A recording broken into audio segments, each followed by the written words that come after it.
नागरिकता इनकी भंग कर दी जाए, इनका आधार कार्ड छीन दिया जाए। हमारे हिंदू समाज में 2 बच्चे का नारा लगाते हैं, इनके वहाँ 2 बच्चे का नहीं, इनके वहाँ लगाते हैं 15 का। इनका राशन कार्ड वगैरह सब चीज़ यहाँ से निरस्त करके इनको हटा दिया जाए। फ्री की दवाइयों का सबसे ज़्यादा इनको मिल रहा है लाभ। यहाँ नीम करोली महाराज हैं, यहाँ केदारनाथ है, बद्रीनाथ है, यमुनोत्री है, गंगोत्री है। इन सारी चीज़ों के लिए ये देवभूमि कहलाया जाता है। हल्द्वानी के वनभोलपुरा क्षेत्र में 8 तारीख को हुई हिंसा के बाद पहली बार हिंदू संगठन के लोग हमारे सामने मौजूद है और हिंदू वाहिनी संगठन के प्रदेश अध्यक्ष हमारे बीच में मौजूद है, क्योंकि लगातार जिस तरीके से 8 तारीख को हल्द्वानी के वनभोलपुरा क्षेत्र में इतनी बड़ी हिंसा हुई, जिसके बाद आज लगभग 3 दिन का समय बीत चुका है और 3 दिन के समय के बाद हिंदू वाहिनी संगठन के प्रदेश अध्यक्ष ने कड़ी निंदा करी है। सीधे इन्हीं से जानते हैं कि आखिर किस तरीके से इस घटना को मानते हैं और किस तरीके से जो है इस घटना की निंदा करते हैं। सबसे पहले तो आपसे जानेंगे कि किस तरीके से देखते हैं, क्योंकि 8 तारीख को जिस तरह से एक दंगाइयों के द्वारा पूरा हल्द्वानी का वनभोलपुरा क्षेत्र और वनभोलपुरा थाना फूंक दिया गया था, किस प्रकार से निंदा करते हैं और किस प्रकार से सरकार से इसकी मांग करते हैं? पहली बात तो मैं आपके ये टीवी चैनल के माध्यम से मैं सभी प्रदेशवासियों को और उत्तराखंड के जितने भी लोग हैं, मैं सभी लोगों का हार्दिक अभिनंदन करता हूं और ये सारी चीज़ें मैं आपके माध्यम से सभी के बीच में पहुंचाना चाहता हूं कि जिस प्रकार से ये कृत्य चला, ये कुमाऊं द्वार है, ये देवभूमि है। यहाँ पर आदमी देश विदेश और बड़े बड़े शहरों से शांति के लिए आता है, आराधना के लिए आता है। यहाँ नीम करोली महाराज हैं, यहाँ केदारनाथ है, बद्रीनाथ है, यमुनोत्री है, गंगोत्री है। इन सारी चीज़ों के लिए ये देवभूमि कहलाया जाता है। लेकिन कहीं ना कहीं ये राजनीतिक क्षेत्र के चलते ये रोंगाइन मुसलमान जो यहाँ पर बसे हुए हैं, इन लोगों ने यहाँ पर अत्याचार किया और शासन और प्रशासन को जिस तरीके से लहूलुहान किया।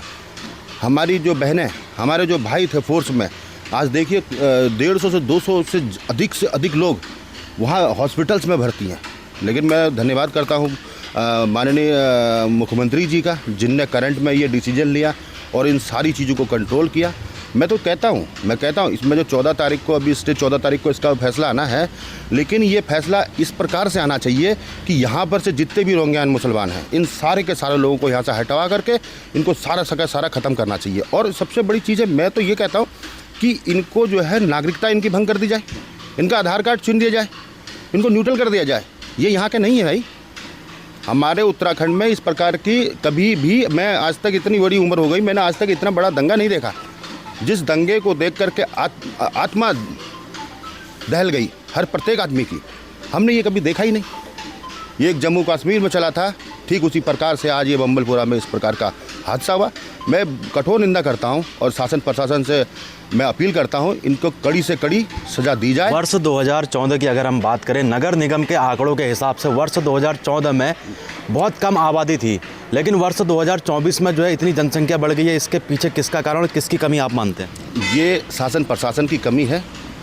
जैसे लैंड जिहाद जो बाहर से, मुरादाबाद से, रामपुर से, कहीं कहीं से, तारों के नीचे से ये सारे जितने भी रोहिंग्या मुसलमान हैं बस रहे हैं, इनको आधार कार्ड दिया जा रहा है। इनको आधार कार्ड दे करके इनको मेडिसिन की फैसिलिटी दी जा रही है, सारी चीज़ें। आप देखिए सरकारी गवर्नमेंट हॉस्पिटल्स में देखिए, सबसे ज़्यादा लाइन लगा के यही लाभान्वित हो रहे हैं हॉस्पिटल्स में। फ्री की दवाइयों का सबसे ज़्यादा इनको मिल रहा है लाभ।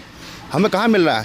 हमारे हिंदू समाज में 2 बच्चे का नारा लगाते हैं, इनके वहाँ 2 बच्चे का नहीं, इनके वहाँ लगाते हैं 15 का।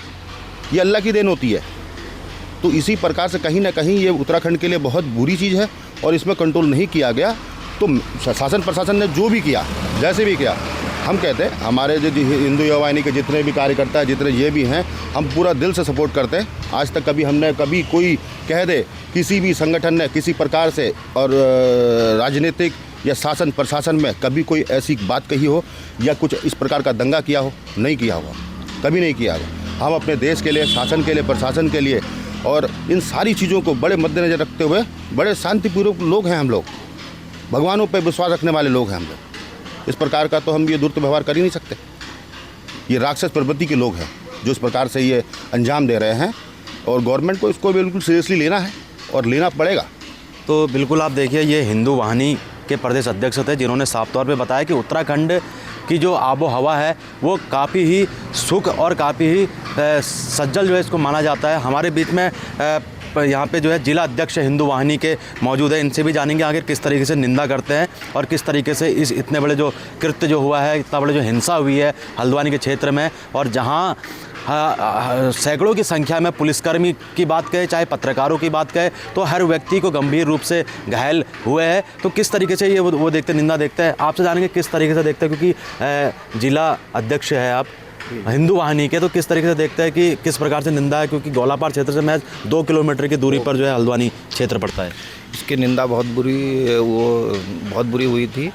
क्या कहते हैं, जो हमारे सामने बहुत बड़ी घटना हुई है, इसकी दर्दनाक घटना हुई है। इसकी उम्मीद नहीं थी कि इस तरह की घटना यहाँ हो सकती है, लेकिन आज पता चला कि हमारे 2 किलोमीटर हमसे गोलापार से 2 किलोमीटर हल्द्वानी क्षेत्र में बहुत बड़ी घटना हो गई है, जिसका किसी को उम्मीद नहीं थी कि इस तरह की घटना यहाँ हो सकती है।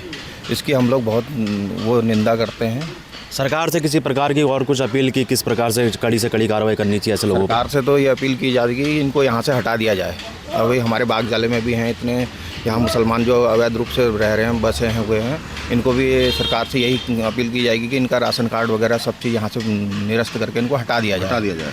तो आप देखिए, ये हिंदू वाहिनी के संगठन के लोग थे जिन्होंने साफ तौर पे हल्द्वानी के वनभूलपुरा क्षेत्र में हुई इस हिंसा की निंदा करी है। और ये गोलापार एक क्षेत्र है, और गोलापार क्षेत्र में भी कई ऐसे जगह है जहाँ पर अन्य समुदाय के व्यक्ति यहाँ बसे हैं। साफ तौर पे इन लोगों का कहना है कि अन्य समुदाय के व्यक्ति यहाँ अवैध तरीके से बसे हैं, जिसके ऊपर शासन प्रशासन जल्द से जल्द कार्रवाई करे। हालांकि हल्द्वानी के वनभूलपुरा क्षेत्र में तमाम जो पुलिस प्रशासन व जिला प्रशासन व प्रदेश के मुख्यमंत्री पुष्कर सिंह धामी लगातार मॉनिटरिंग कर रहे हैं और सख्त निर्देश दिए हैं कि किसी भी प्रकार की अगर कोई अराजकता या कोई अराजक तत्वों को दिखाई देते हैं तो उनके ऊपर कड़ी से कड़ी कार्रवाई करी जाए। राकेश जोशी, न्यूज़ 31 उत्तराखंड के साथ हल्द्वानी।